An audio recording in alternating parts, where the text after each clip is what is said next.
Hello and welcome to my channel. Today is a WiPnChat. I have dug up some questions and we'll see where this takes us. This is going to be probably an hour and 40. It's an hour and 40 usually for this size piece. So bear with me. I've got 50 questions, just done a Google search for some tag questions. Apparently these are ones that you've never been asked. Let's see how we go. I think this should be good for my blue tack in my pen. So let's get going. First question is, what is my favorite candle scent? I am a citrus lover. If it's lemon, lime, orange, chances are I've either got it or I've had it in the past.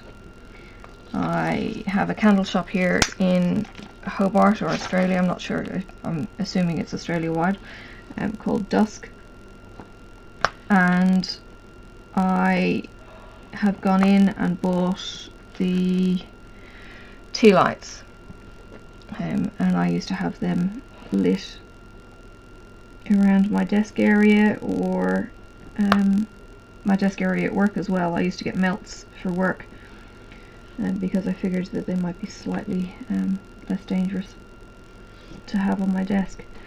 I was encouraged at one point to use all 5 senses as like a stress management tool, just as a grounding thing. If you've ever suffered from stress, you've kind of probably aware that when you're churning through your worry points, you're just regurgitating the same old thoughts again and again and again. And the idea of the grounding techniques is to put you into the present. So part of that was using the 5 senses. So candle scents were a big thing for me. It saved me being overly anxious throughout my pregnancy, going what if, what if, what if, and I wish I had learnt it as a technique as opposed to something that I enjoyed. So I used to have it on my desk, and I'd light the candles and I would do maybe a Bible study or reading or journaling, and I would light my candles, but I didn't know that it was all part and parcel of a grounding technique and keeping me in the present. So there you go. Citrus is my thing. What female celebrity do you wish was your sister?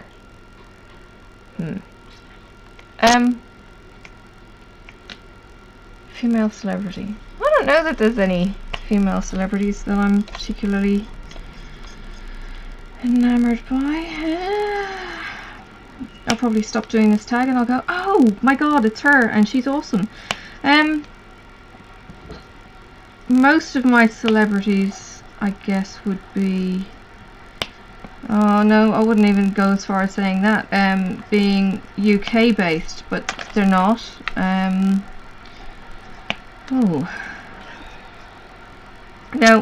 No, I'm drawing a great big blank on that one. I try not to go fangirl on celebrities.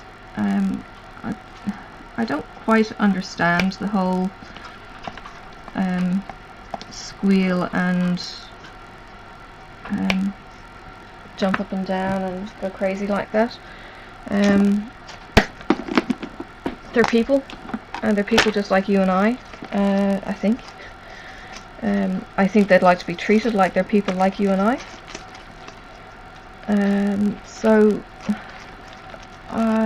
Yeah, I don't know. Maybe it's just my thinking.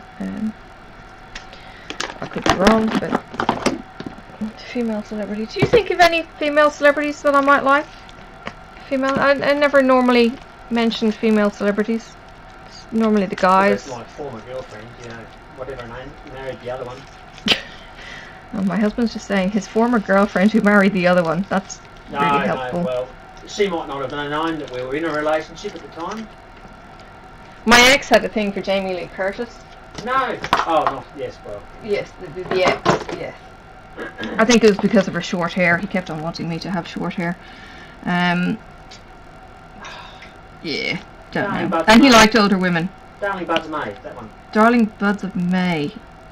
Chick from Darling Buds of May. What was her name? Can't think of it. Brunette. Brunette from Darling Buds of May. Oh, God. I know, see, he's as bad as me. Married, not Burt Reynolds. Catherine Zeta-Jones. Yes, that's the one. Right, Yeah. Michael Douglas. Right. Oh, God. Right, you see, Catherine Zeta-Jones doesn't do it for me. No, well, I've lost interest too. Oh, apparently he's lost interest too. Alright, that's I've got better now. hopefully a good thing. He reckons he's got better. He's got Irish now, not Welsh. What male celebrity do you wish was your brother? Oh, right. Ooh. Do I wish was my brother? Thor! I just had yelled at Thor. Okay, Chris Hemsworth is pretty cool. He seems to be a nice, down-to-earth bloke. I was going to say James Corden's pretty good. My own brother had an awesome sense of humour. He was my fun... Well, sorry. I had two brothers, and one of my brothers was the fun brother, and the other one was the studying... No! Well, I have still got two brothers. Oh, okay. Yes. There's a brother I didn't know about. So... Yeah, he was a fun brother. The other brother was always studying. There's a 13-year gap between my fun brother and a 16-year gap between my studious brother. But yeah, Chris Hemsworth seems very down to earth. A lot of fun. He was in Hobart last week, 2 weeks ago. Down to watch a mate of his doing the surfing at oh, I can't think of the name of it. These big waves down off the south of Tassie. He was doing some support there, so he was all over the papers, and yes, fangirls everywhere, because it's Chris Hemsworth, and he has the most gorgeous wife. Yeah, really nice guy. He picked up a tourist up on the mainland. There was a bunch of mates and him, and then they took him on a helicopter ride, and the tourist didn't even know who he was when he got in the car. This is how unassuming Chris Hemsworth is. I think he's just a typical Aussie larrikin kind of bloke. So I would want somebody who's got a sense of humour like that, and yeah, just fun to be with, and doesn't help that he's good look, or doesn't hurt that he's good looking either. How old do you think you'll be when you get married? Okay, I was 20 when I was first married. I needed to get my dad's permission because I was under 21. Go figure. This brings the whole given away by the parents thing a whole new meaning to me. Anyway, so yes, you're very much chattel. I was 44 when I got married a second time. So 2 years ago. Excuse me. I was exactly 23 years married to the day the divorce went through, which gave me no end of glee, to be honest. 23 years married to the ex. I was with him for maybe a year and a half prior to that. The current man in my life, we'd met a year and a half, I think, before we got married too. Yes, and we have the most gorgeous 1-year-old blonde, cheeky little munchkin, who's still keeping me awake in the middle of the night by wanting feeds, but yeah, mum life. So yes, already married. So do I know a hoarder? Yeah. I'm married to a hoarder, and I will confess that I tend to struggle to give away stuff myself. I don't know that I full collection. hoard, I store. I don't keep rubbish generally. No. I don't bring rubbish into the house, although I have gone and picked up rubbish from the side of the road that other people have put out, being like the IKEA style armchairs. Somebody had put them out on the side of the road. I picked them up. I think they stayed in my garage for quite a while, but then we had a 4-car garage, so an outdoor shed, so we had the space to put them in.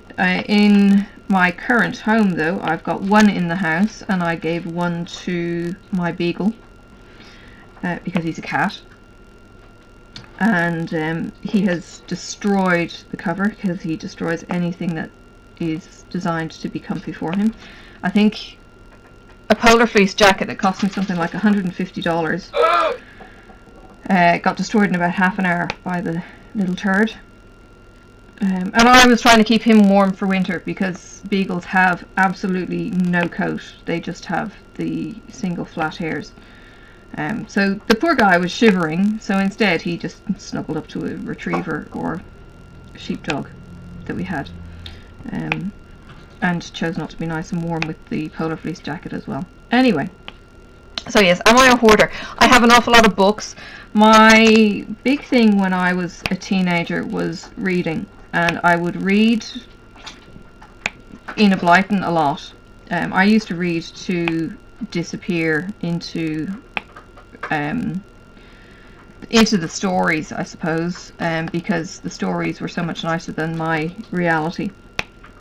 So when I left Ireland and moved to Tasmania, we had to trim what we could bring, so I didn't have a lot of my books. I then realised once I had kids how much I regretted not keeping my Enid Blytons and other storybooks that I read as a child to be able to pass on to my kids. So what did I have to do? I went online and I had to buy them all second hand from England.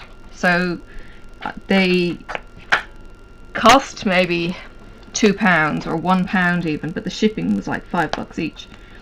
So I was spending an absolute fortune on books that I had already had and that I had given away, sold, or got, 50 pence for, or whatever it was back in the day. So now I tend to buy and store books, my books. So I'll keep books that I've read. I do use the library, and I have used it, and it's been a godsend until I find authors that I like, and then I'll go and buy the books. Now I've got Kindle, and I download free books every single day, and I probably have over 2,000 or more in my, no, I think I have 4,000 I think on my library at last count, but they don't add any extra weight and volume to my home, thankfully. I have 11 to 13 12 bottle wine boxes downstairs in storage of books. I think there's probably 400, and I still haven't catalogued them all to say what's going where, and my husband is going to be making bookshelves so they can be put out onto display in our hallway eventually. He's been doing it for a little while now. So he had to get all the toys, and then he got toys, and then he got distracted, and then he got more toys. Do I know any hoarders other than me? I've got other things too, but that's probably enough. I come from a long line of hoarders. My husband comes from a long line of hoarders. His father has He a... doesn't take any junk either. I think it's like an 8-car, maybe it's a 6-car garage but he's got 6 cars in it, plus everything else to make those cars run, plus a workshop, plus everything else. And the cars are like bumper to bumper inside the shed and everything else. He has tools and stuff that he keeps, and I dread the day when either he pops his clogs or we have to move them, because it's a feat unto itself. And they live probably an hour's drive away, so it's going to be a huge inconvenience to do the trekking up and down, and then there's whole people involved, and yeah, it's a nightmare, and I try not to think about it too much. And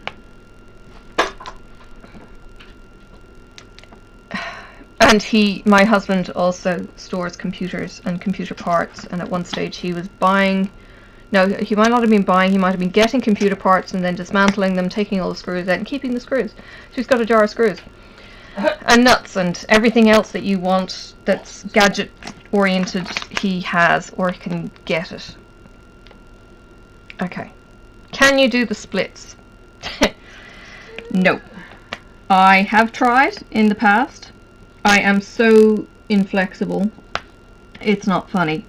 When I was at my fittest, I was still completely inflexible. My hamstrings are so tight. It's just not funny. I have never been flexible. I have never been a gym junkie. I will make a confession. I did sign up for a work-based gym thing, and then it got broken up by a week on the mainland, and I haven't gone back, and I haven't kicked myself in the ass to go back, and it's just like, oh, why bother?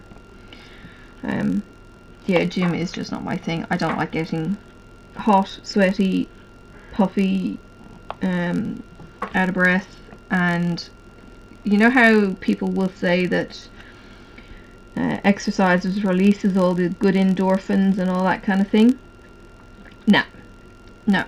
It makes me look like a tomato for 3 hours after doing a session. It doesn't release the happy endorphins. In fact, exercise predominantly makes me want to go to sleep. So yeah, I have struggled to then warrant going back and doing it again and again and again. And it's not cheap being a member in this gym, which is slightly unfortunate, but at least I'm not paying for it this time around. Confession. How many oceans have you swam in? How many oceans? Okay, well there's only, was it 5 oceans? Okay, so you don't swim in the Atlantic. Have I swum off the Atlantic? I might have swum off the Atlantic from Dingle Beach. That's over in the west of Ireland, because the Irish Sea is not an ocean. I've been in the Tasman Sea, which again is not an ocean, but I'm not a saltwater swimmer. I suffer from the cold, or I feel the cold, so it's not really a place that I go to swim per se. I might paddle. So think pedantic. Oceans. It's a fairly. Yeah, then I would probably say no. Okay. So the Tasman Sea is right next to the Pacific Ocean. Let's call it an ocean, right? So yes, Atlantic. I don't know if I don't know if I've actually swum in Western Australia. No, I don't think I swum. Paddled maybe, but not swum. Okay, so yeah, same thing. Yeah. 3 oceans, okay. And I certainly didn't do the ocean when I was over in New York, so, well, that's the other side of the Atlantic. Anyway, haven't been over the west of the States. Which is covered by the Pacific anyway. Yes. No? Yeah.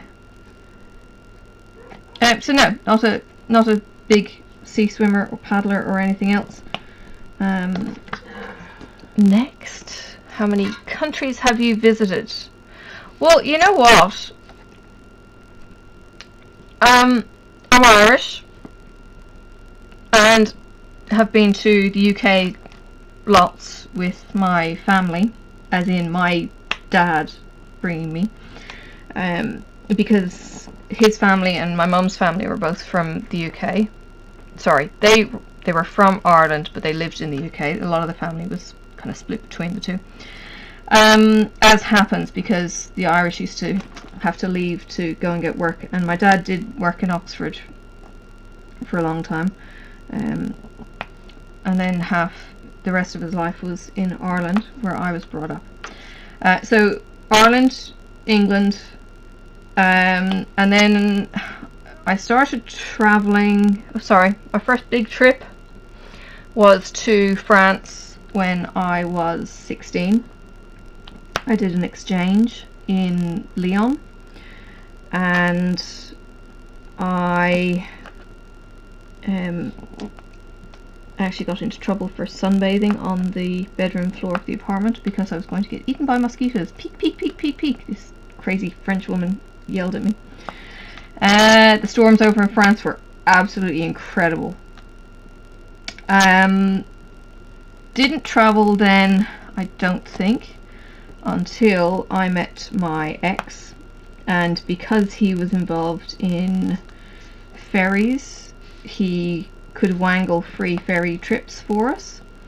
So we used to then travel across to the north of France on free ferries, which, when you're single income with young kids, the ferry trip alone is expensive. So then to have a holiday beyond that was another expense. So we were very fortunate in getting these and being treated so well by the ferry companies.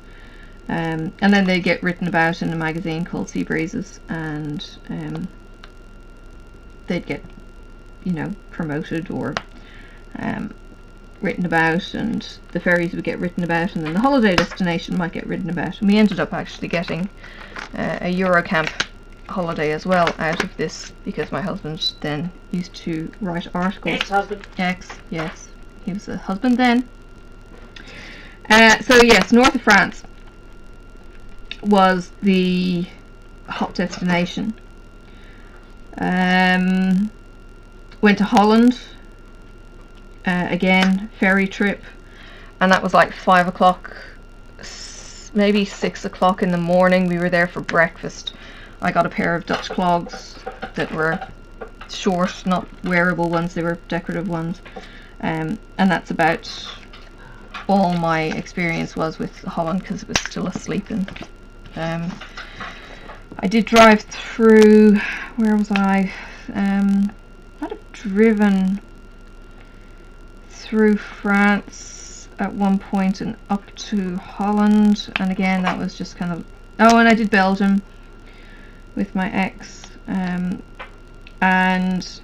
at one point, we used to go to France maybe once a year. At one point, the family all travelled back to Ireland, stopped at the UK, and then went to New York. So I've been to New York. United States. In the US. Yes, because that's where most of my people are going to be listening from. New York.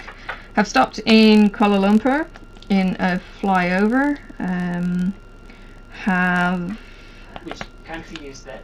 KL is Malaysia. There you go. I'm in Australia, so that's another country. Been to New Zealand. My sister studied in New Zealand for 2 years. She couldn't do the hop from New Zealand to Sydney to Tassie to meet me, but I had to do the hop to go and meet her. So, go figure. Anyway, it was a weekend away. I did New Zealand.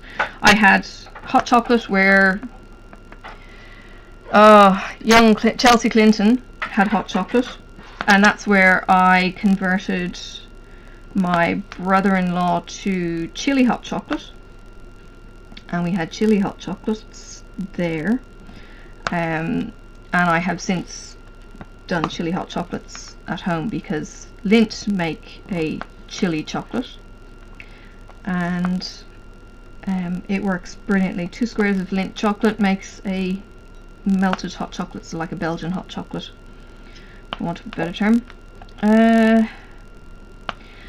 That's probably it. One of the things I've struggled with when I go to foreign countries, I'm trying to think if I've gone to any other Asian ones. I'm not sure I spent much time, but I struggle with foreign food. Because the descriptions aren't in English, I tend to not want to try it, which is really stupid, because you're not going to know if you don't try, I suppose. So I have struggled with that, and then when it's all in foreign language, that it's hieroglyphics as I call them, there is no deciphering, and they probably don't necessarily want to be given a written description if they use cat and dog in their ingredients. But that's just me. It's not that to say that I don't enjoy it when I do get over the fact that I don't know what I'm eating, but my ex used to come home from Japan and stuff with things like shiokura. Shiokura is squid guts, and it might have a marinade, it might have a sauce on it, but I couldn't get over the fact that it was still cold, icky squid guts. I can't even do raw oysters. I have to cook them. I have to have them slightly warmed. I just, sorry, can't do raw oysters. Let's see, what's next? Is anyone in your family in the army? Nope.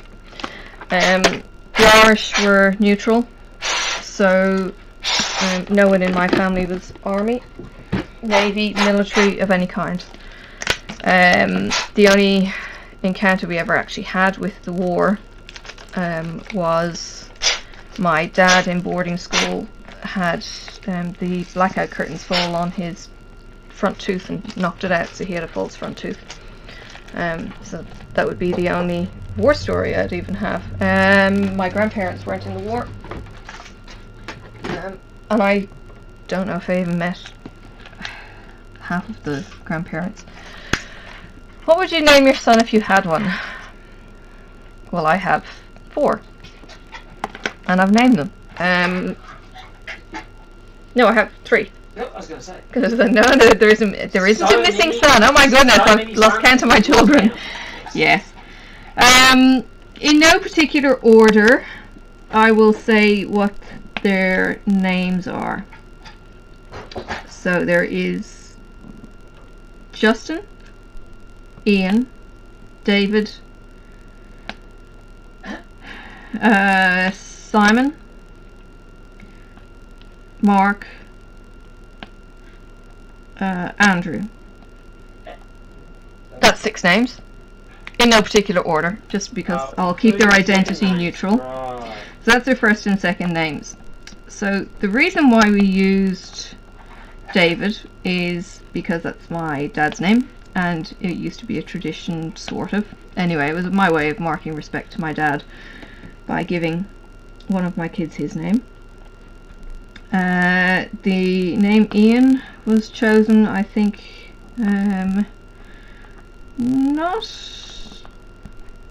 really for anyone in particular, although my husband might say, my husband at the time, my ex, might have said that he picked it from one of the captains that he used to look up to. The name Simon was no one significant.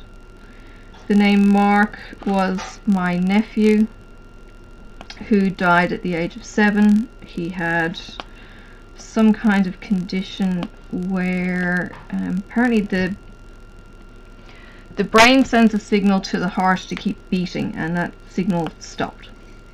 There is a genetic test that can be done, and they decided not to do that with the other children in the family because they didn't want to know, I suppose, if something was going to happen. That's what I've been told. Whether or not they did it, I don't know.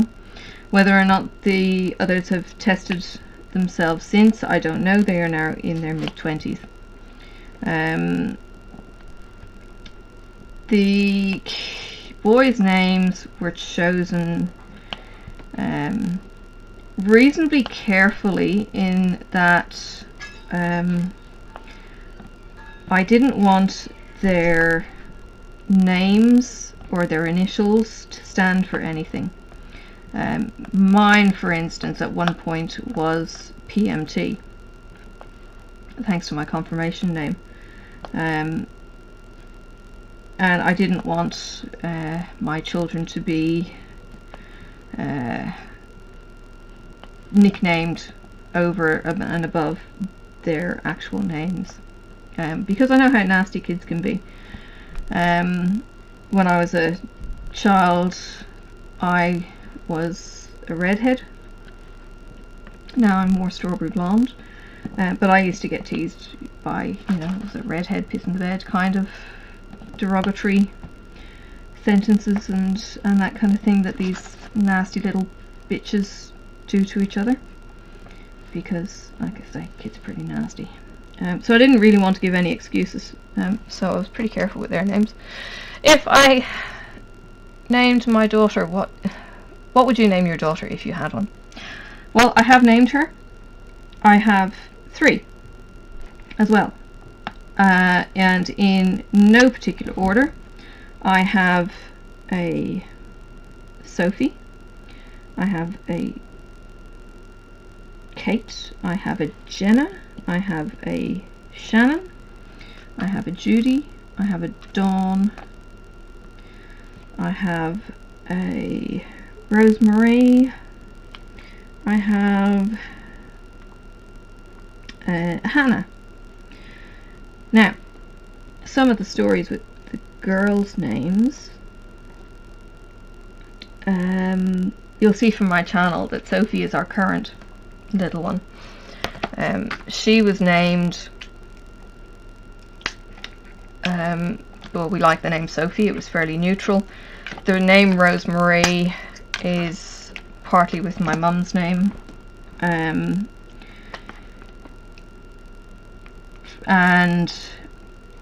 we would cook a roast lamb, and the running joke was you can never have too much rosemary with lamb.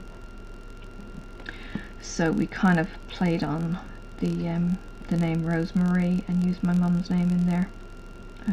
I think as I've got older, I've missed not having a relationship with my mum. I think I've also missed it because I don't have a good relationship with my other 2. Oh, I'll clarify that one in a second. I had a daughter when I was 18 and I gave her up for adoption.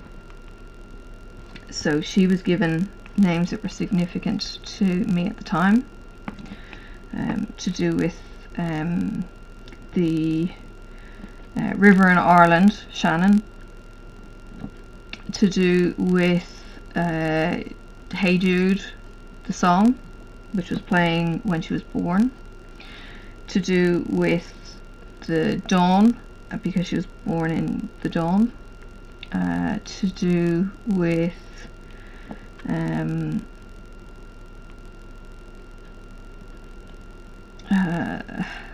I think the biblical name that was given to her by her adoptive parents. They also had another daughter that was given a biblical name. I'm not sure if they particularly gave them biblical names because of the significance. It was through the Catholic agency at the time, so I don't know how church-based they were or they are or anything else. The Kate and Jenna were just names that I really liked. They weren't common either. I have got Catherines in my family, but they weren't after anyone in particular. So she's got the unique names. Yeah, so that's the girls. What is the worst grade you got on a test?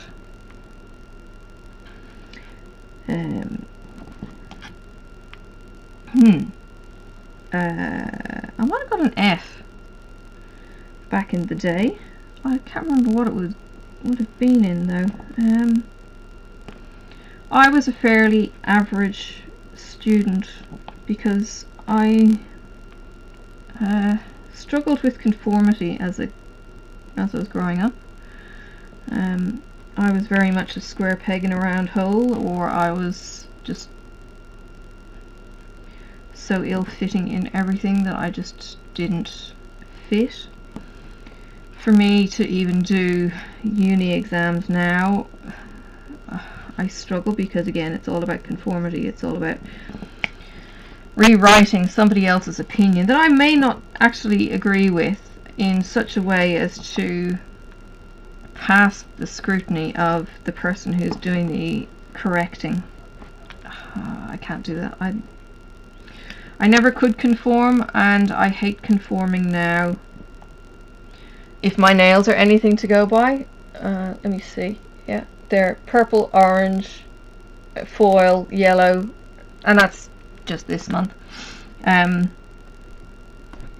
I might be in a job where uniforms are common, but again, I'll bog the rules on that. Not that I won't wear it, but I might have something that doesn't go with the uniform and stuff. But yeah, anyway, that's not grades. Yeah, I'd average get B's, C's. I used to get B's and A's in maths, English, maybe B's, but maths I did pretty well with. What was my favourite TV show as a kid? Gosh. I think Kim Possible. I would keep going back to Kim Possible. Kim Possible was out when probably my kids were quite young. For those who don't know Kim Possible, she is... words. Not a nemesis. She's not my... oh gosh. She's like my spirit person? I don't know. Kim Possible was a redhead who used to wear combat trousers, who kicked butt. She had the geeky mate with her friend, who had the naked mole rat. I can't even think of their names. But yeah, I felt like I was Kim Possible. I'd kick butt and ask questions later, maybe. But yeah, I love that cartoon. What did you dress up as on Halloween when you were 8? No idea when I was 8 specifically. I do remember dressing up as a witch, to the point where I had the hat made. So we would make the cone and we would roll it up and we would cut out tinfoil stars and moon shapes, and we would make the rim, or maybe we wouldn't make the rim, maybe we just made the cone. And this would have been something I did with Dad, I think. I don't know what I did for the kind of black cape thing. Maybe it was a graduation. The graduation kind of cardigan-y thing, you know. Oh, the cape, the gown, that. Good lord. So yeah, it might have been the graduation gown that I wore. But yeah, it seemed to be a witch. Can't think what else I actually would have dressed up as.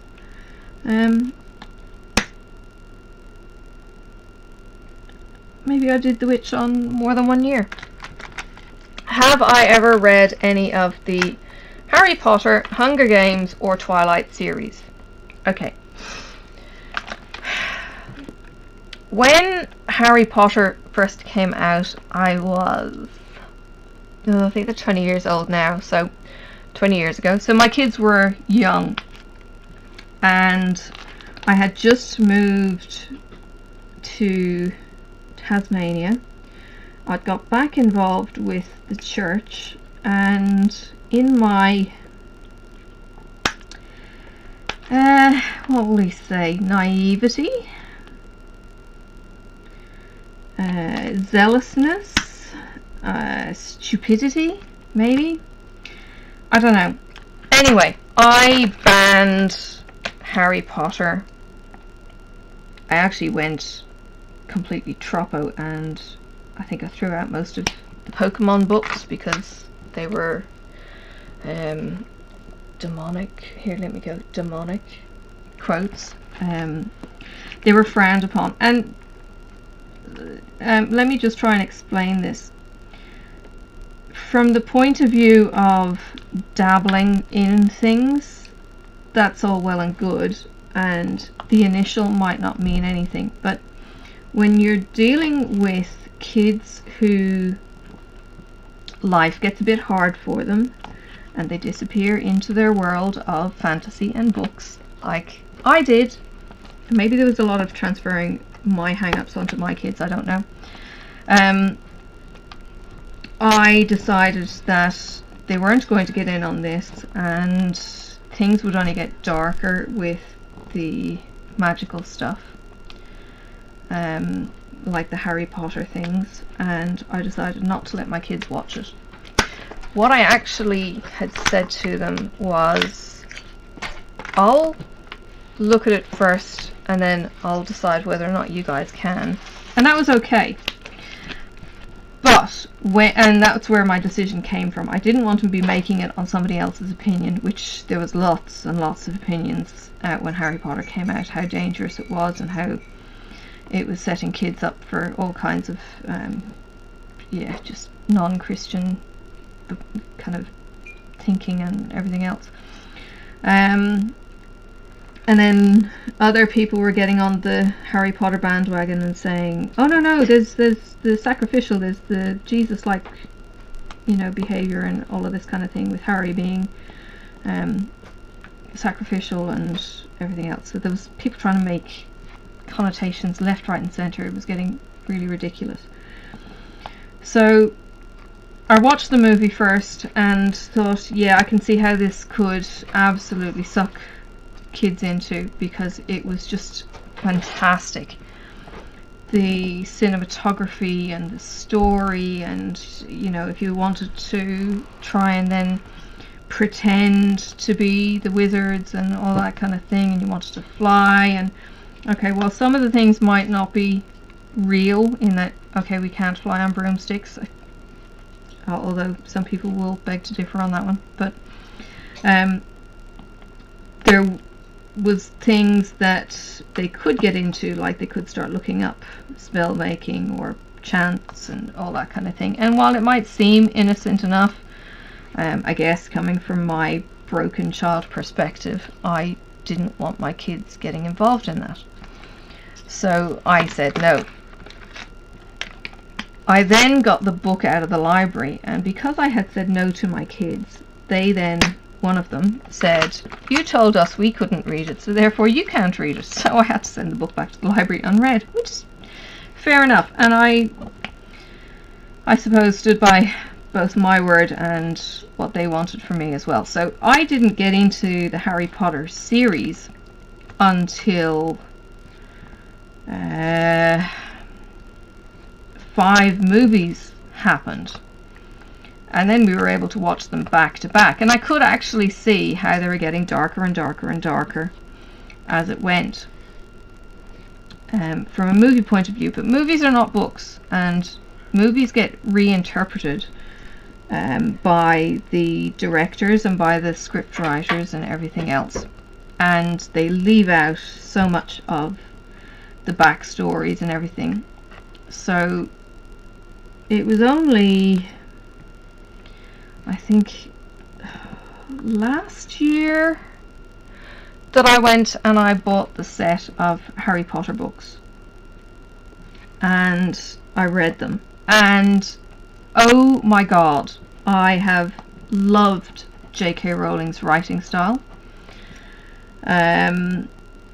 I've read it purely for enjoyment, and I have then gone on and read Robert Galbraith, who is J.K. Rowling, since then, because I love this woman's writing style. She just ticks all my buttons, from a getting you into the story and getting to know the characters and everything like that. She's just a bloody good read. So yes, I have now read all of the Harry Potter series. Yes, I now own the books, and allegedly the stepkids had the books, or has the books, or had the books at the other half house. She wasn't giving them back when she left that house, so but she has read them, and that would have been before the age of 12 that she read all of them. She is a phenomenal reader when she actually puts her mind to it. The other one is struggling, but we're getting there slowly. So she's now getting into the Enid Blyton kind of stories. But it's not like I wasn't reading fairies and goblins and everything else by reading Enid Blyton. I used to read the boarding school books too. But yeah, that's where I was coming from. So no, haven't read the Hunger Games, haven't read Twilight. I haven't even watched Twilight. I have watched Hunger Games. And again, the costumes and everything else have all been reinterpreted phenomenally well, but I might add about the Hunger Games. They're just incredible. Would you rather have an American accent or a British accent? Well, I'm Irish. And one of the most constant questions I get is, what part of America are you from? To which I answer, Ireland. And people go, oh. And then it's like, whereabouts in Ireland? And there's no point in me getting specific because people don't know geography anyway, the best of times. So I just go somewhere in the middle, you know, just south of Dublin, because most people tend to know where Dublin is when they ask. So yes, I am quite happy with my accent. I have lived in Australia now for 19 years. I will never lose my Irish accent. My husband thinks it's a good thing. He likes my accent.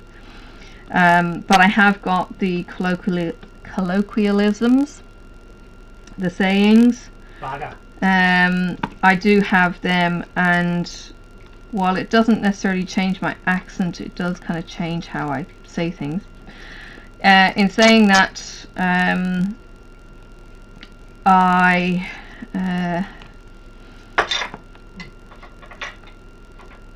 look Australian, I suppose, so it's only when I open my mouth people kind of look at me and go, what the? And I then look like I'm completely out of place, or sound like I'm completely out of place, and I get commented on. Yes, so quite happy with my Irish accent, and it's not your typical country Irish accent, and it's not your typical city Irish accent. I'm fairly neutral when it comes to Irish accents, which is okay with me. Did your mother go to university? She did not. They did have universities back when she was in her 20s, but as far as I know, she was a stay-at-home mother. Back in the day in Catholic Ireland, when you got married, you had to leave the workforce. Again, it comes down to being property, and the whole being given away. And I know my stepmom, who I think she was a teacher, she had to leave work when she had got married and had young children, and she brought up the kids, and then she went and she worked when they were older. Mum didn't get to that because she had me 11 years after the rest of them, so I don't think she worked in the UK, and she certainly didn't work in Ireland because she was already getting sick from cancer. She was starting to get symptoms of the brain tumour happening by getting epilepsy, I think, and having seizures and falling, and yeah, so she never worked when I was in the house. So yes, university was not her thing. My dad, I guess he would have done university. He was a mechanic by trade. He has gone and done a geology degree in his 80s. So he's done university since then. I'm not quite sure how he got his job in Ireland. He was with the Irish, I suppose, national training company. So he would, like a big employment agency, he was kind of like the manager's manager, from what I can vaguely understand. It was Anco, and then it became False. Yes, that's what he was doing. Are my grandparents still married? Well, they died married, so I guess. But they're dead. And they died when I was, either just before I was born or just after I was born. So, have I ever taken karate lessons? No. Oh! Okay, well, let me clarify this. I have done ninjutsu training, which, no, it's not karate. I have worn a gi, though, which is the white pajamas that karate students wear. That was in training, but we were never taught karate moves or anything like that. We were just wearing the pajamas, I suppose, instead of gym gear, because we were getting thrown around in the training, and we needed something that was going to be more harder wearing than a flimsy t-shirt or tracksuits. But no, I don't think any of those moves were particularly karate. It was more self-defensive kind of things. Do I know who Kermit the Frog is? Yes, I used to watch the Muppets as a kid. It used to be the tea time watching in my home, and we would watch and we would see Gonzo doing his introduction each and every week, and it was always different. And Kermit, who was completely manic, trying to run the Muppet Show and avoid Miss Piggy. Yes, so do I know who Kermit the Frog is? Yes, and I had a Fozzie Bear hand puppet forever.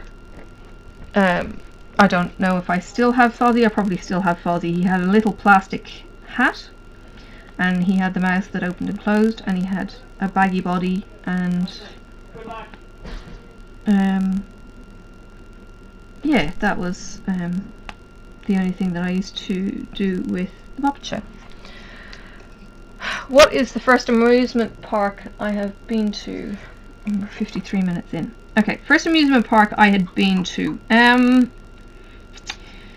If you can call it an amusement park, it was a seasonal park that we used to have in Ireland, and it was a place that was called Funderland. Funderland was in what's called the RDS. The RDS being the Royal Dublin Society, which had showgrounds. So it was the show arena really for the spring show, and it would have some indoor covered areas, it would have some outdoor arenas, and it would have generally large-ish spaces. And round about Christmas time, Funderland would move into town. Funderland was this travelling amusement kind of park. I don't know what it did for the rest of the year, but in the lead up to Christmas, Funderland would come. I remember going to Funderland with my family, and my brother, my eldest brother, the studious one, sat me in the front of the roller coaster, which was rickety as all hell, and we did the roller coaster, and I was absolutely terrified. So I don't think I've gone on a roller coaster since, and I was probably under the age of 10 doing the roller coaster. I have since gone back to Funderland as a teenager. I have watched my other brother turning green on what's called the Viking ship. I think he was sitting at the end, and this thing swings on a pendulum, and when you're up up one end, you're actually looking like straight down to the ground. So I actually saw him turning green. I kid you not. He's the green that I'm like working with here. He went puce. I don't know that he threw up. I know other people did. But yes, Funderland was definitely a thing.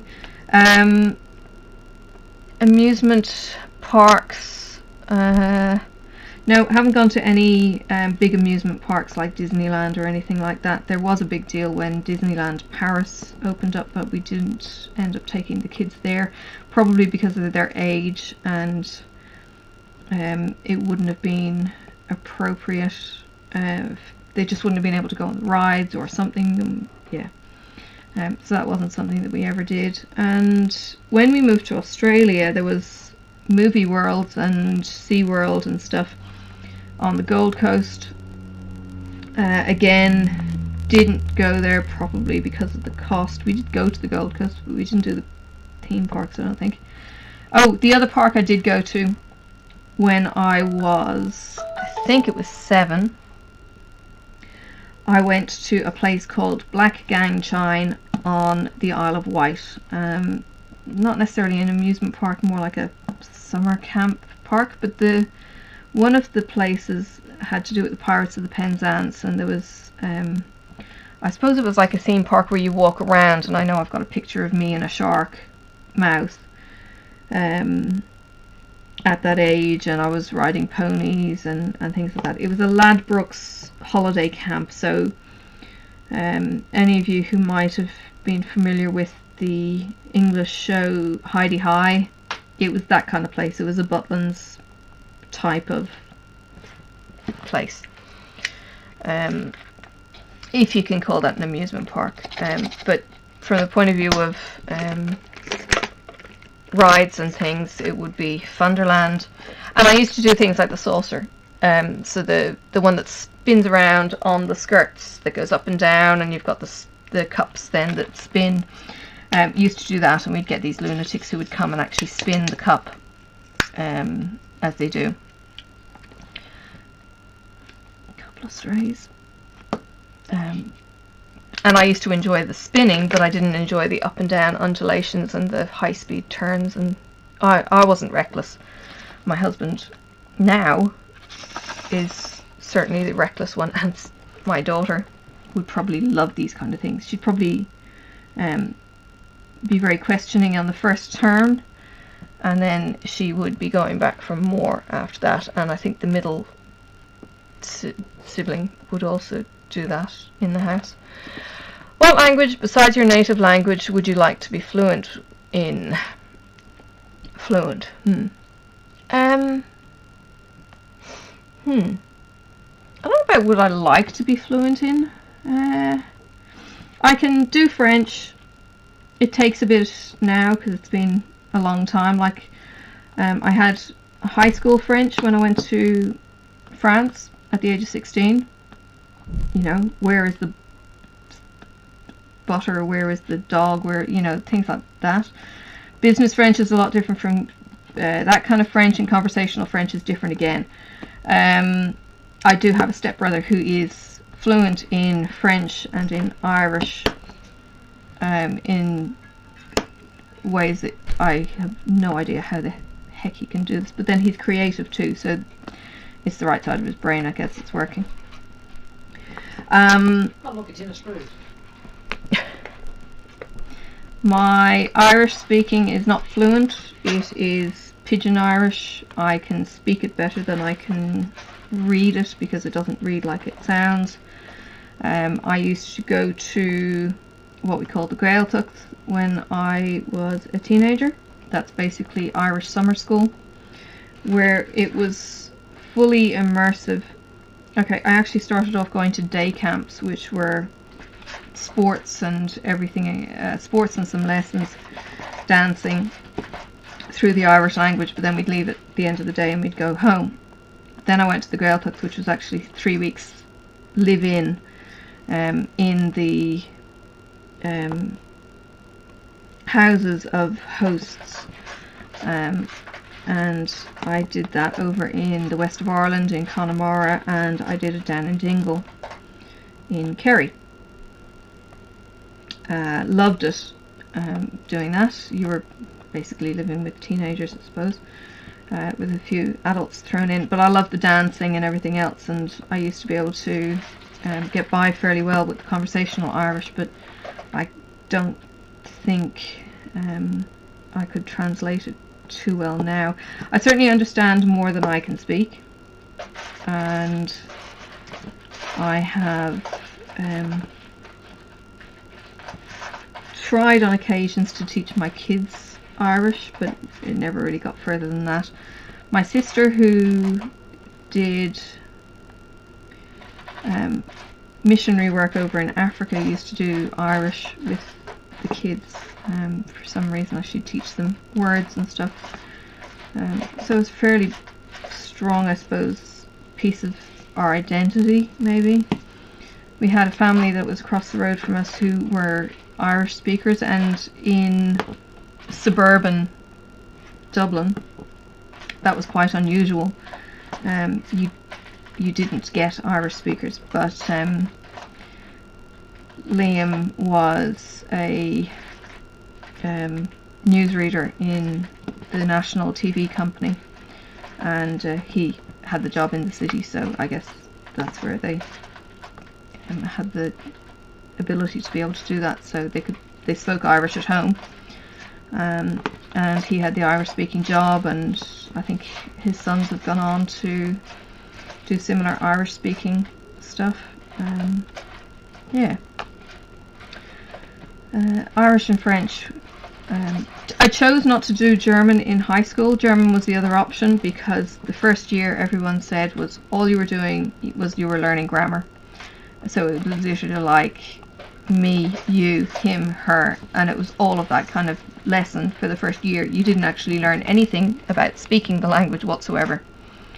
So that put me off doing German. And I thought it was a very, for want of a better term, a guttural kind of language. It's not really, might not be the right kind of explanation. It's a very harsh sounding language. It's not gentle like French might be. It's, you know, hard T's, hard D's, and the manner that you speak it didn't seem to be lilty and relaxed or anything. I don't know if there was other hang-ups from maybe the war.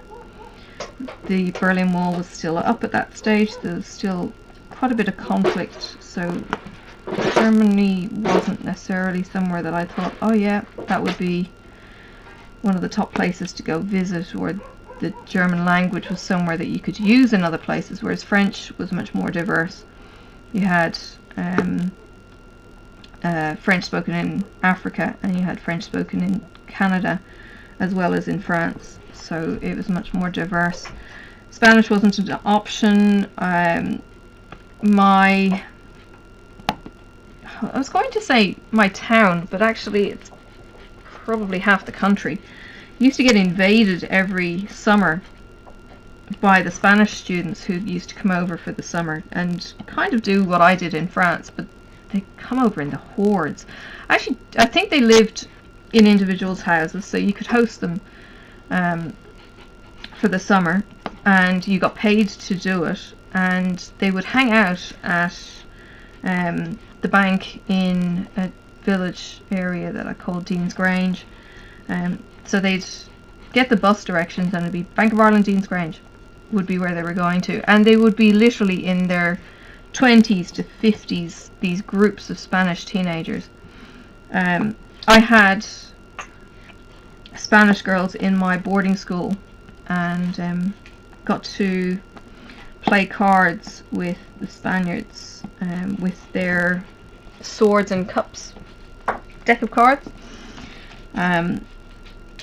and they would teach us, you know, snippets of Spanish, and always kind of loved them. But yeah, that was probably about the most dabbling I got in Spanish, and again, that's a really common language, but it wasn't offered as a language to learn when I was in school. But Spanish would possibly be one of those languages up there where I'd kind of go, yeah, I'd definitely learn Spanish. Oh, what have I done? That was O.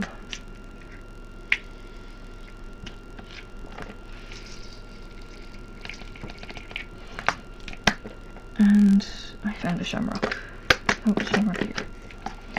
Right, what's next? Do you spell the color grey as G-R-E-Y or G-R-A-Y? Okay, if I was to tell you orally, I would probably get it wrong. I would write the color as E-Y.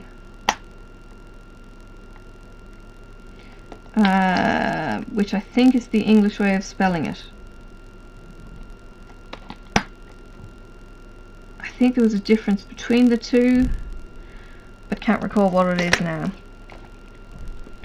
Is your father bald? No, he's not bald. He's thinning, but I don't think he's bald. He did have a comb over for a long time.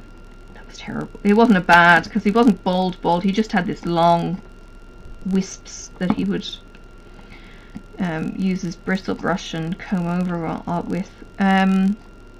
But it wasn't going over a bald spot, it was just going over maybe a thin spot.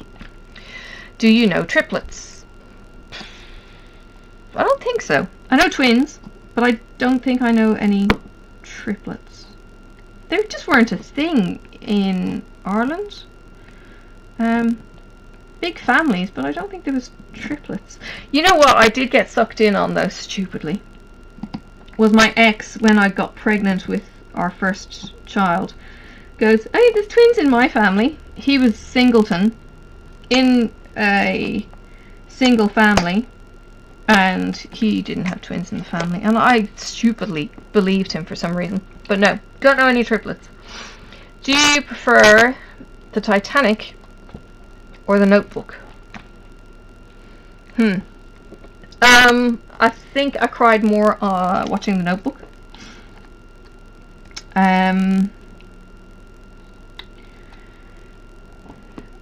The Titanic. There was room on that plank for the two of them, for God's sake. The Titanic was a very sad story, and unfortunately the true story has been kind of bastardized a bit. We actually have a Titanic museum in the south of Ireland in Cove where she launched from.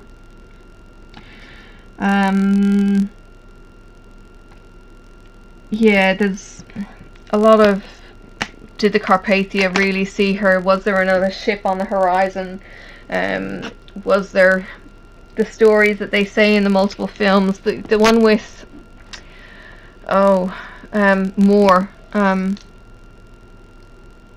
can't think of his name. It's the old black and white one, and Moore, the actor, wearing the white woolly pulley of the able seaman, and he shoots the gun. There was controversy over that, and whether that guy actually did that. There's the stories then of the, oh gosh, what's her name? Molly, was it Molly? In the Leonardo movie, the fat rich woman who didn't want to give up her seat, and then you have the story of the this men who would disguise themselves as women just so that they could get on the boat and get on the boats, the little boats that got away, and yeah, the boats going out half empty, and I think I just knew there was too much controversy around it, so I can't say I'm a fan of the Titanic when you're comparing movies or books. The Titanic was real, the Notebook I don't think was real. Please tell me if I'm wrong on that one. I remember, like, I know the cover with, was it him kissing her, and I can't even think of the guy's name. It wasn't Ryan. Was it? No, it wasn't Ryan. Yeah, but that was. I think, more heart-wrenching, I think, than Titanic. The new Titanic story with Leonardo and oh, what's her face? It was a bit more kind of gut-wrenching, and then you've got the jewel that was found. I know the story of Bob Ballard then going and finding the ship, and how there was controversy about how she was found, and how she was found pretty much intact. And then the watertight cabins and stuff. And I've actually had an argument with my father-in-law over this. He was saying that the bulkheads were not... well, I had been told by my ex, and reading the book that was brought out that on the Titanic, one of the picture books, I think, that came out after Bob Ballard's discovery, and my understanding was that the 4 bulkheads that were in the ship didn't go up to the ceiling, and they were not watertight. So the problem was that the gash tore through the first 2, I think, and then she went nose down, and it started then to the backfill into the previous cabin and into the previous one, or it ripped through all 4 or something. Anyway, and my father-in-law was going, no, that's not what happened, and he's an engineer, so he might have done his own studying anyway. So there was a bit of discussion on that, but my memory is not good enough for me to be arguing black and white that I know something over something else. I don't know what happened in the book. Well, I do know what happened in the book. We had the book on the Titanic. It was a large coffee table book, I guess you'd call it, one of the large hardback presentation books. It was like 30 by 30 with images from sketches, artists' renditions of the Titanic underwater, and things that were discovered, you know, with the crockery that was brought up, and how the ship was looking when she left Harland and Wolff over in Northern Ireland? Yeah, Northern Ireland, when she left Harland and Wolff, where she was made. Then there's the whole stuff that when she left Cove, there's those kind of stories as well. There's the overcrowding and all that kind of thing, all described in this book, and we lent it to somebody and we never got it back again. Now, I had the habit back then, I probably still have it, but I had the habit back then of writing an inscription in the book, in any book that I would give. So this was something my ex was very much into, so I got him the book, I wrote the inscription. Anyway, the book was given to somebody, and we never saw it again, so I think I ended up going and buying a replacement book, but of course the inscription was gone. And when we split up, I took most of my books, and I may have actually taken the Titanic book as well, because it was that kind of a significant book. So it may be downstairs. It's for me to be able to reference again if I ever needed to argue the toss with father-in-law. But from a story, I think I prefer the notebook. Have you ever had Indian food? Yes, I have. My ex is the kind of person who goes hot, hot, hot, hot, hot, give me more. I am the kind of person who goes, hell no, give me the mildest kind of butter chicken that you can. Yeah, like I said before at the beginning, I'm not really an overly adventurous eater.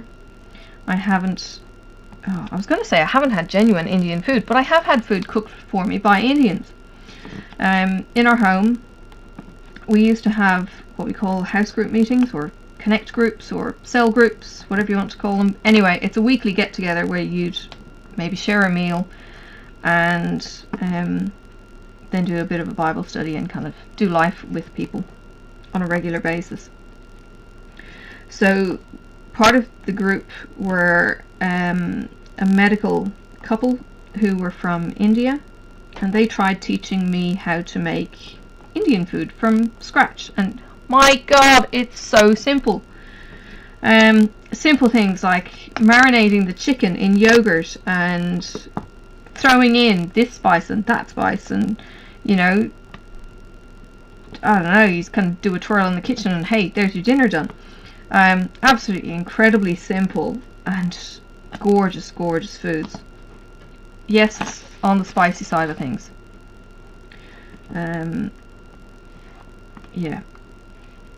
So I have had genuine Indian cooked food, and I've had the tourist, I suppose, equivalent in the restaurants in the food strip, which would be North Hobart here. What is the name of your favourite restaurant? Golly. I haven't been out to a restaurant in years. I've had some lovely meals in restaurants, but my husband and I now tend to be very spoilt with what we do, and if we went out to a restaurant we feel that we might get disappointed in what we'd get. So I don't know that I'd have a favourite restaurant now.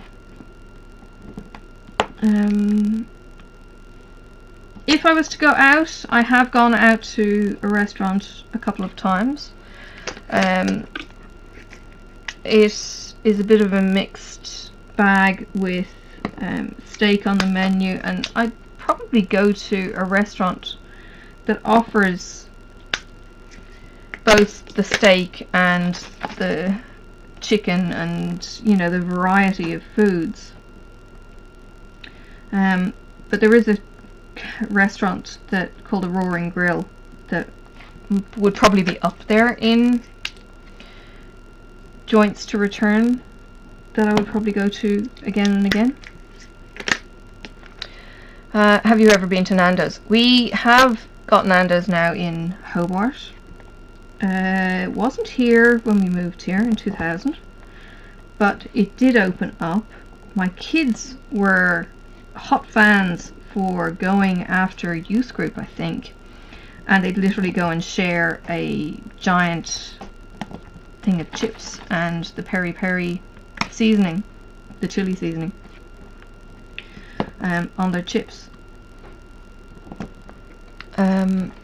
So yes, and the chicken, I would look again, I'm a wuss. I get the lemon, oh gosh, what is it, lemon pepper? No, it's not lemon pepper, it's lemon something, but it's the mild chicken, and it's actually got quite a zing on it. I was never really a fan of the peri peri thing. I think what the peri peri did for me was kill my taste buds and made me not able to actually enjoy it.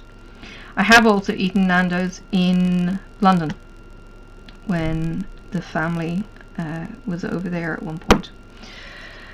Do you belong to any warehouse stores? Costco, Macro, Booker's? Okay, I don't know that I know any of what a warehouse store is.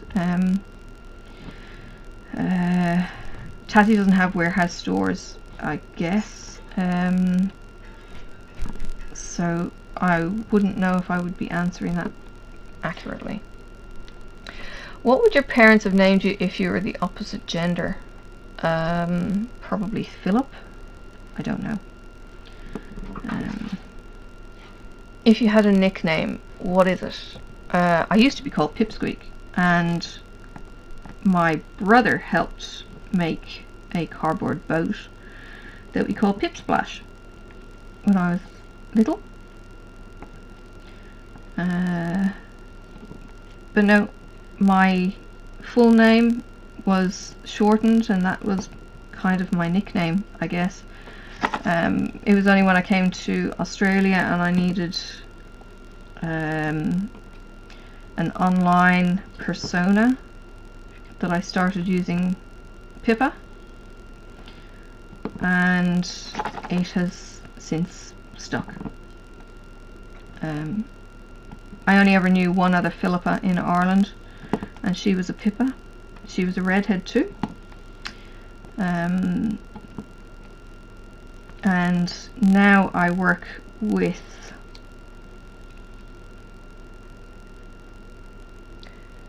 3 or 4 Philippas in my job. 5 if you count in my organisation, but not necessarily in my current role. But 4 I would see on a very regular basis. Go figure. Not a common Irish name, and obviously it was over here. But they are different ages too. Like, they span probably 15 years, I think, between the 4 girls.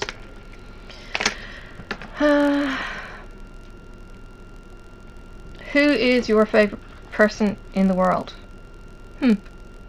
My favourite person. My husband's going, pick me, pick me. Yeah, I guess he would be. Oh. Maybe second to Sophie. Yeah, what can I say? The blonde and the blue eyes and the, oh, she blows me away every day. So I feel so blessed to have her, and I only have her because I've got him. And I know. Okay, let's take you back a bit. I used to fight with my ex all the freaking time, and there was never any regrets in arguments. I have had, what have we had? 3 fights in the 3 and a bit years, maybe. I'm not counting, but I'd probably guess 2 or 3 where we'd both be absolutely steaming. And we'd go to bed and it'd be like, I'm staying over my side of the bed and you don't love me and I don't love you and blah blah, and you know, the whole hurt feelings, and yeah, nothing is being said whatsoever. And I am in an absolute turmoil of hurt and everything else, and I'm just miserable because I felt like I've hurt my best friend and he's hurt me, and how the hell are we going to reconnect? And there's all these bad habits as well from the previous relationship that you do, and yeah, so when we fight, I really feel it. So that's a new thing for me, and probably a good thing, because it means that we don't continue this stupid fighting that I used to do with my exes, not talking to each other for days and weeks, and there was never any reconciliation or anything else. There was never any healthy debate or anything. It was always just fighting and picking, and it's high tension. It was horrible. But when did that start? That was forever. From day one? Yeah, pretty much. Yeah. Unresolved differences? Yeah, very unresolved differences that we'd never be able to come together afterwards and talk through it. Whereas my husband and I now have had, you know, deep discussions, to the point where we are now not allowed to have a deep discussion after 9 o'clock at night, so we can sleep. We're not allowed to talk about contentious issues, so we can sleep. We are not allowed. Because my husband's such a bastard. Well, he has decreed these things. Yeah, see, now I'm not sure if my mic is going to pick up these things, and he's being quite tongue-in-cheek, going, my husband's a bastard, and he's decreed these things, so he's, you know, controlling and everything. It's my fault. Yeah, he's saying it's his fault. No. Oh. We've both come to this conclusion that it's better and healthier for us not to get all upset and angry before going to bed. And this was something that my dad tried to convince me of, I think, when I got married to my ex, was don't go to bed on an argument. It was one of the tips he had been given in his marriage days with my mum. They had done something that was called Marriage Encounter, and they had lifelong family friends from this marriage group. Anyway, one of the things was don't go to bed on an argument, and I kind of thought, yeah, right, okay, we'll try it. Never, ever worked with my ex. We would go to bed on an argument, and then we would stonewall, and then we were terrible communicators. He wouldn't have known any better, because he was from a dysfunctional upbringing where there was alcohol and there was violence involved. I probably had better role models, but I don't know why I was so dysfunctional. Maybe because he was dysfunctional, but I can't blame it all on him. I would get angry and I wouldn't be able to voice my feelings, and then he would dismiss my feelings, so maybe it was a vicious circle that way.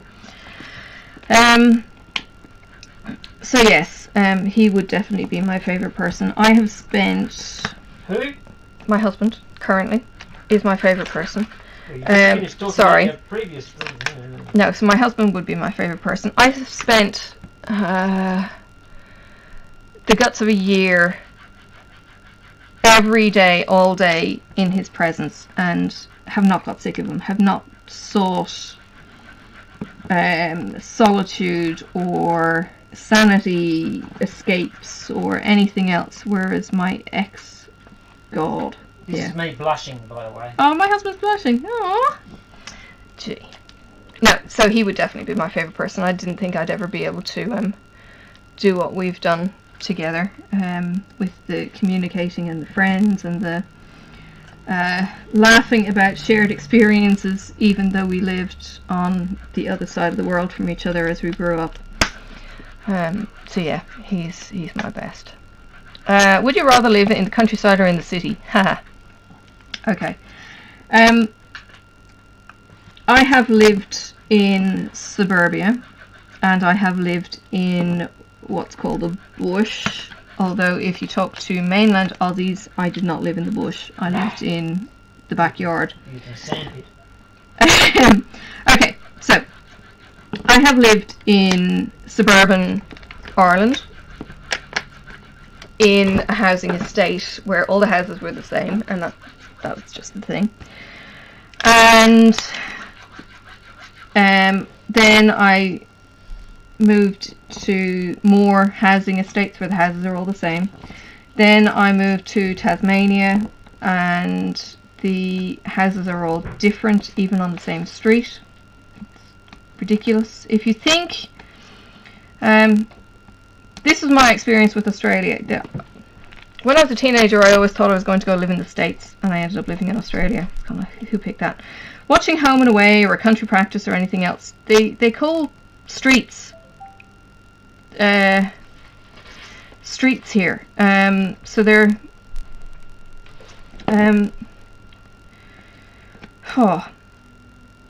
okay, so you'd have a street kind of, and it could be a cul-de-sac, and in that cul-de-sac you've got, I don't know, 16 houses, and in Ireland, streets were very much functional, I think. The streets were where the businesses were. So I had this idea of, okay, let's pick where I first lived, which is called Banjara Street. And I'm thinking, what the hell kind of place is this? You know, and I don't think we had Google back in the day. So I couldn't do a street view, couldn't check out what the street was, and moved in, and it was a little cul-de-sac with these little loopy things with a couple of houses off the loops, and that was suburban. We've then gone from there to bush, which was 5 acres, and every house in the area was all on minimum 5 acres, so you'd drive through countryside with horses and sheep in the fields and stuff. So I've lived countryside too, done that for 10-15 years, give or take. Hobby farmers, yes. We weren't able to do much because ours was what's called a bush block and had trees on it. There were these spindly things, and there was clay soil, and it was rock, and there was very little that you could do to it. But from the point of view of would I like to live without the traffic around, hell yeah. The current area I'm in now is the suburban area. It's called Northern Suburbs, and it's part of the urban sprawl of Hobart. However, at the top of our road is wooded hillside, so countryside is not far away. We have wallabies that come onto our grass probably daily. They come up to our front door actually because you see signs of the poo. We've actually had ones that eat in by our cat run because they leave their poo trails. So we still get quite a bit of wildlife, but I miss not being able to have the silence and just have bird song or animals and not hear the cars. We have coons who go up and down hills nearby, revving their V8 noisy car engines in crazy manners. So yeah, that's the difference. So look, I'm going to cut it off here. I would rather live in the countryside than in the city. A city has certainly got its perks, and Hobart was definitely not a city when we moved here. It was like a suburban town, sorry, a country town in Ireland. It closed at 12 o'clock at Saturdays and did other kind of obscene things. Now we're open later than some of the Sydney stores that my son's living near on a Friday night. So his stores close at 9, ours close at 10. And we've got some 24-hour stores with the Kmart. So we're country-ish, we're called rural, we're called regional from mainland point of view. And the Tasmanians don't want anyone else coming here because it's ours. I think that's the kind of attitude. It's kind of like, shh, don't tell anyone it's so good here. Because we want to keep it good. So the population is under 500,000 in the whole state, which is bigger than Ireland, or approximately the similar area as Ireland, which is 4 million. So yeah, there you have it. Alright, I'm done for my whip. For my section. It's now time for me to start getting Sophie her lunch, and yeah, you've got to know me with a few of those questions. There's 50 questions in this. I've got up to question 35. I might come and revisit some of these and prattle on some more, so you get to know a little bit more about me as you do some of your own work while we work together and I blabber on with my Irish accent. So yes, thank you for watching, thank you for joining in on this whip, and check out my other whips. I know there's not many of my WiPnChats yet. I'm starting to build up. Part of that is not having the time or the quiet with Sophie. If she's around, she's just been too young to be able to kind of leave chatter around, so we've got to keep an eye on her. So I don't always get the perfect timing to do my whips and recordings and everything else. So yes, the whips are there. Certainly more unboxings. There is my story time with Sophie, which are really short little snippet stories, 2 minutes in length, of some Australian stories. And we just moved Sophie into her bedroom with her sister this weekend, and I was moving some of the books, and there are shelf loads of books that I can go through there and do some more stories. So I'm quite looking forward to being able to raid the shelves and do that and read some more Australiana stories, and yeah, see some of the pretty pictures. We've got some awesome storybooks done by authors over here that I would love to share. So for now, thank you very much for tuning in. I will see you on the interwebs at a later date. Bye!